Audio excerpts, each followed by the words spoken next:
What is going on, everybody? Hope everyone is doing well. My name is Jason, and in today's video, I want to take a look at the league leaders in terms of team stats this season. Not going to go too much in detail about it, but just look at just the main stats that people look at when they look at team statistics and go over the league leaders and the teams that are struggling in each category. And before we get started, I just wanted to do a little quick rant on the whole statistics issue that has come upon the CFL this year, with Genius Sports now taking over the statistics system for the league. And just till this day, week 12, we still do not have live stat tracking on a lot of apps that we usually did prior to this season. And I think that is really embarrassing. If you Google this league during a game this season, you will not be able to get the active stats on Google. The only way you can get them right now, I think, is on the CFL game tracker on the CFL.ca. So really disappointing that it's taken this long into the season and it's still not completely fixed.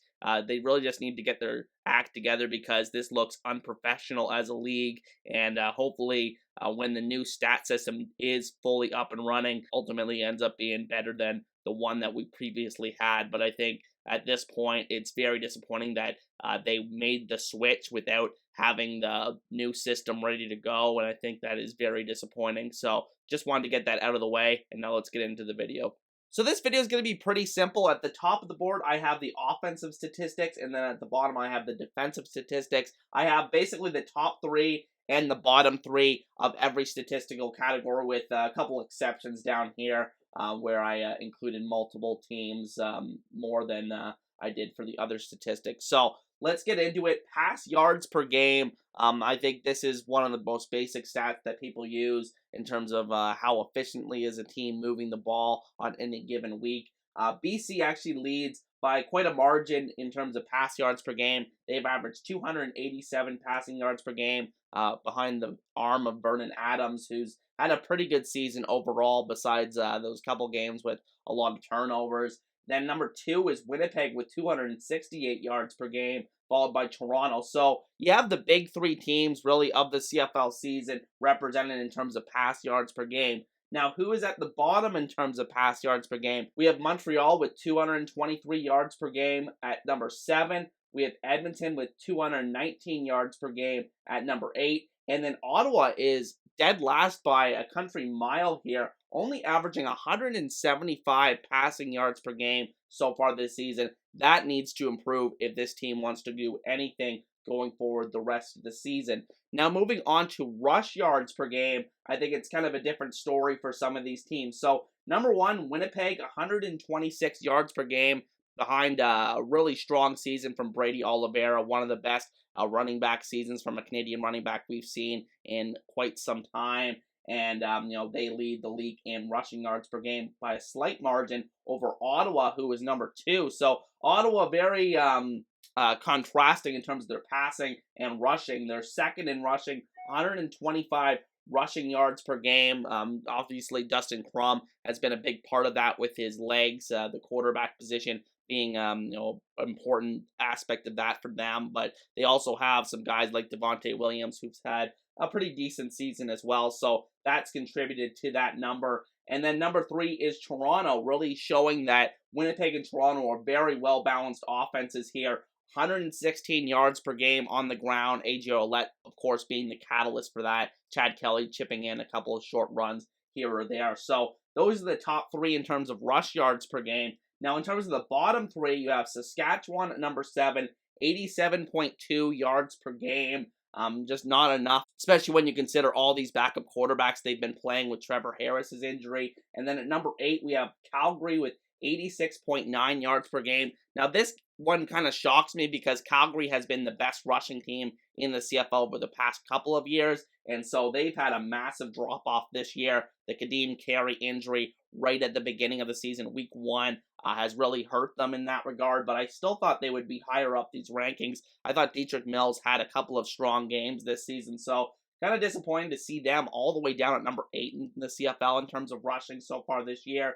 Then at number 9, we have the BC Lions. So They're first in passing yards per game, but dead last in rushing yards per game. This has kind of been a trend. Besides last year when they had James Butler, they haven't really had a strong running game traditionally in BC over the recent memory. So I think it's interesting to see them dead last so far in rushing in the CFL. They've had some injuries. Taquan Mazzell has been in and out of the lineup for them, but I think that at the end of the day, they just went into the season with very little experience in their CFL backfield. I believe besides David Mackey, the fullback, I mean, they didn't really have anybody that had any experience carrying the ball in the CFL. I mean, at the same time, it's probably the best weakness to have on a football team. People say that all the time, but I think at the end of the day, being dead last in rushing is not a good thing for the BC Lions, especially when they have to go potentially to Winnipeg later on this season in the West Division Final. Now, moving on to the passing touchdowns.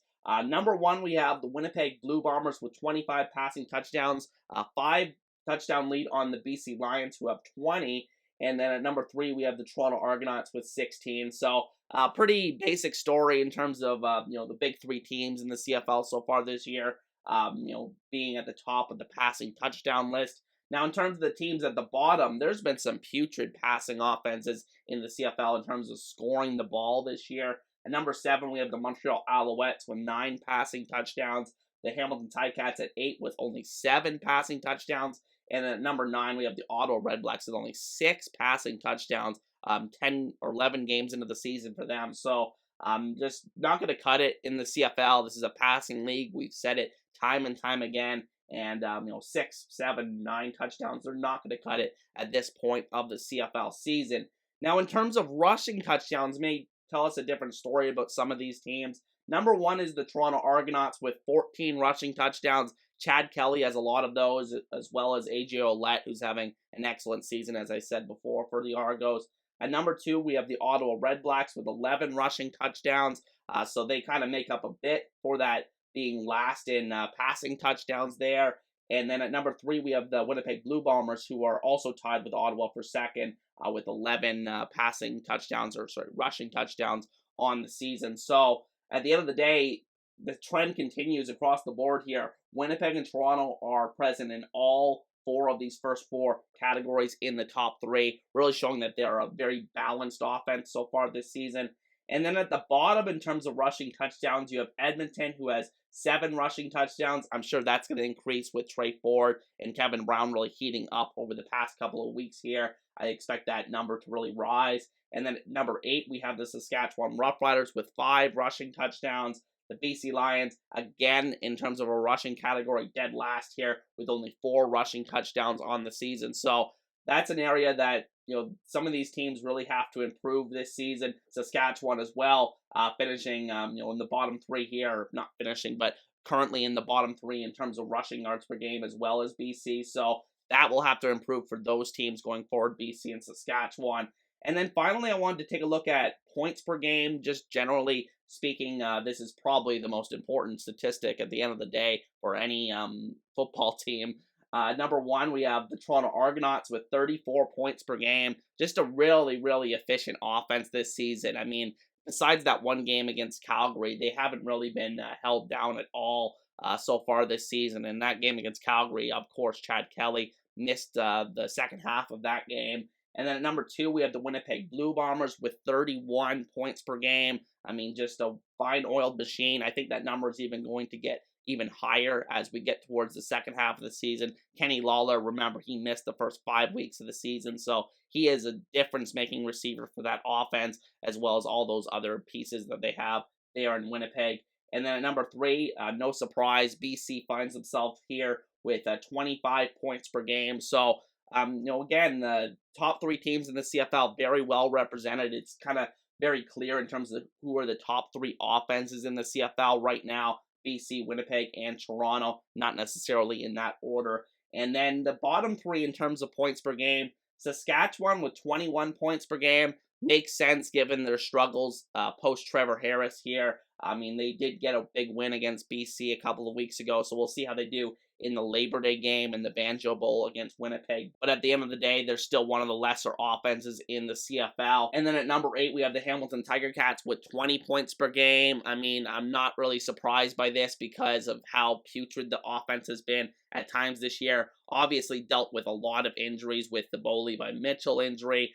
He didn't really look too great when he was in there, but still the injuries and the games that he's missed, maybe if he was in there by this point and stayed healthy the whole season, he would have played some decent football by now, and that number may have been higher for the Ticats. But at the end of the day, Matthew Schultz also got injured as well, so they're down to the third-string quarterback in Taylor Powell, who's looked decent, but hasn't put a whole lot of points on the board to help that number. And then at number 9, we have the Edmonton Elks with 17 points per game, but that is rising with Trey Ford now, the starting quarterback in Edmonton, coming off a 30-point performance against Ottawa this past week. So, in terms of the offense, obviously the big takeaway, like I said, is the top 3 teams really don't surprise you. Toronto, Winnipeg, and BC, the best offenses in the CFL so far this season. In terms of the worst offenses in the CFL this season, it's quite clear that Hamilton is probably one of the worst offenses in the league. I think that just generally, not just in terms of points per game, but I think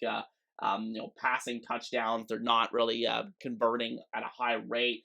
Rushing touchdowns, they're somewhere in the middle. They're not appearing on that statistic at all. So they're somewhere in the middle in the CFL. James Butler's had a pretty good season, but at the end of the day, Hamilton hasn't had a great season offensively. And then the other teams, I'm kind of waiting to see. I think Edmonton could really improve their standing towards the back end of the season. Ottawa, it's kind of a mixed bag because they've ran the ball very well, but haven't passed the ball well at all this season. So I'm waiting to see how the rest of Dustin Crum's season goes for Ottawa. But at the end of the day, those are just my takeaways for the offenses in the CFL through Week 12. Now moving over to the defensive side of the ball, starting with passing yards per game. So obviously the lesser numbers here are going to be the higher numbers for this statistic. So number 1, we have the Winnipeg Blue Bombers with 203 yards per game. Not a surprise, just a team that's really improved as the season's gone along in terms of their defense. Had a couple of shaky games there against Ottawa, against Hamilton the first week of the season, but I think they've really straightened that out, especially that last week we saw against Montreal where they only allowed 3 points on defense. The other points they allowed were pick sixes thrown by their offense. Then at number 2, we have the BC Lions, 211 yards per game. They had a very, very hot start to the season where they really didn't allow any offense that was going up against them to get anything going. But honestly, they've kind of regressed over the past couple of weeks, so I'm interested to see where that number goes the rest of the season. Number 3, we have the Montreal Alouettes. Very underrated defense, 217 yards per game allowed through the air.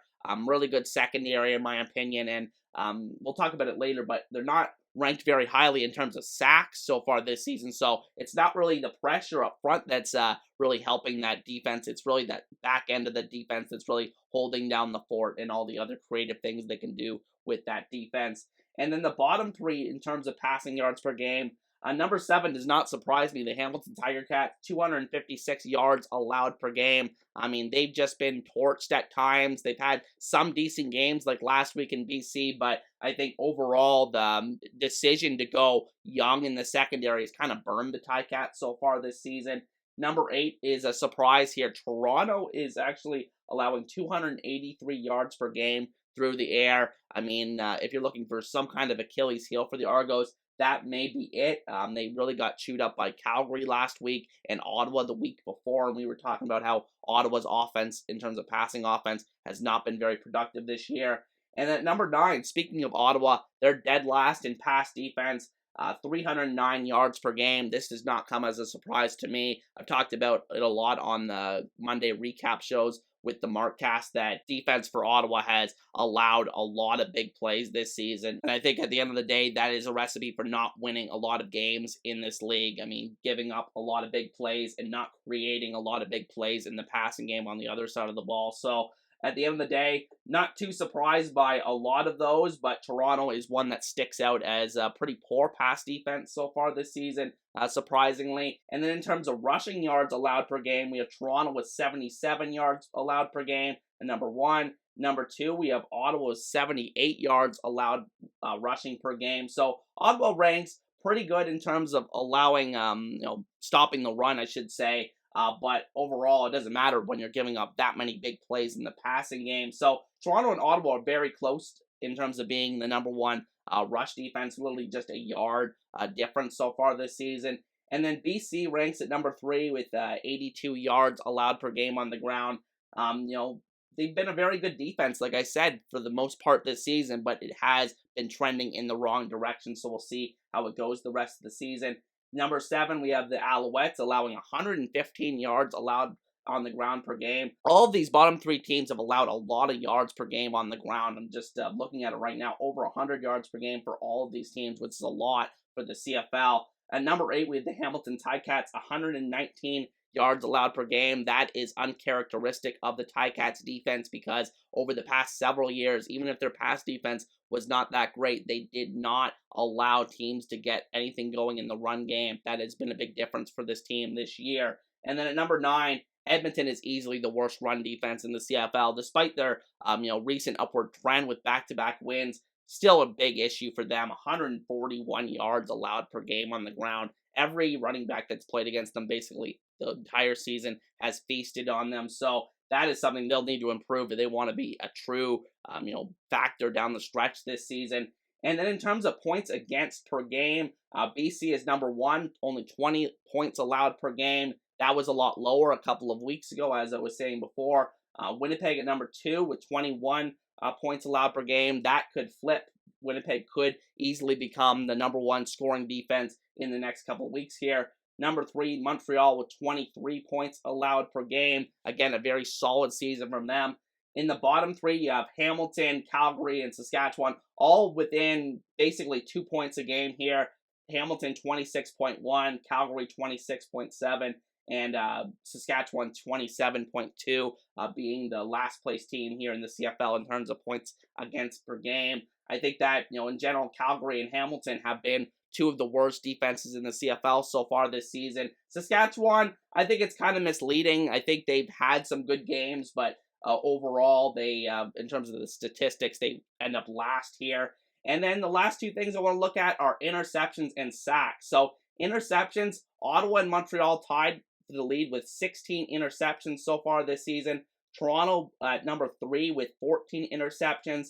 Then in the bottom 3, we have the 3-way tie with BC, Calgary, and Edmonton, all with 8 interceptions on the season. So half the total of the top teams in the CFL. So those big turnovers are just so important to changing the tide of games. And, Calgary and Edmonton in particular, the struggling Alberta teams have really struggled to, take away the ball this year. And I think that's a big source of their troubles so far this season. And then in terms of sacks, it's really interesting because it's really close throughout the CFL. The top 4 are all actually tied at the moment as of week 12. Toronto's actually played 2 less games, so I put them at the top here. 31 sacks so far this season. BC, Winnipeg, and Calgary also with 31 sacks this season. So Calgary's the one that surprised me there. I thought that maybe they haven't generated that much pressure this season when I've been watching their games, but overall, they still end up with 31 sacks through 12 games this season, or about 11 games this season through week 12 of the 2023 season. And then in terms of the bottom 5 here, you have Edmonton, Hamilton, and Ottawa all with 27. And then at number 8, you have Saskatchewan with 24. And Montreal is dead last in the CFL, surprisingly, with 19 sacks this season. Kind of by far last here, 5 behind the second last place team here in Saskatchewan. Montreal's the biggest surprise there because they rank pretty highly in terms of the other defensive statistics, interceptions, points against, rushing yards per game, and then passing yards per game. Actually, rushing yards per game, they rank pretty low, but forget I said that. I think at the end of the day, Montreal's defense has been really good this season, but clearly they haven't been getting to the quarterback as much as other teams in the league. So at the end of the day, those are just the statistics through week 12 of the 2023 CFL season. Obviously, there's so many other statistics I could go into, like second down conversion rate, like turnover differential. The CFL, unfortunately, does not have the best statistics database, so I've had to look at other sites and stuff to compile the numbers for this board, but maybe I can revisit it down the line this season, and I hope you guys enjoyed today's video, and with that said, hope you guys have a great day, and I'll see you guys next time. Peace.